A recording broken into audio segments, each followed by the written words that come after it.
سلام دوستان، خوش اومدین امروز به ژنو سوئیس. امروز میخوایم در مورد صندلی شکسته، یکی از مجسمه‌های چوبی بزرگ و غول‌پیکر که روبروی سازمان ملل متحد در ژنو سوئیس صحبت کنیم. سال 1997 توسط دانیل و لویی درست شده. این نمادی از مخالفت با مین‌های زمینی و بمب‌های خوشه‌ایه که 122 کشور اونو امضا کردن به نام معاهده اتاوا.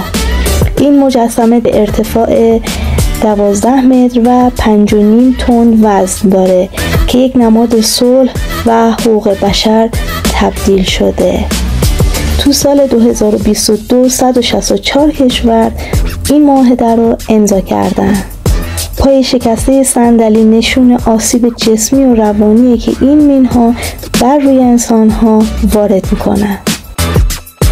این صندلی شکسته که قرار بود فقط 3 ماه بمونه، ولی انقدر محبوبیت و حمایت پیدا کرد که تا سال 2005 در جای خودش موند و بعد از اون هم یه سری بازسازی و حذف شد و دوباره برگشت. داره اعتراضات و مسالمت آموز و تظاهرات و کنار این مجسمه انجام میدن و یه جورایی صندلی که متعلق به اینترنشنال هندیکیپ هست، یک سازمان غیر دولتیه برای حمایت از افراد دارای معلولیت و قربانیان مین زمینی و بمب‌های خوشه‌ای کار میکنن.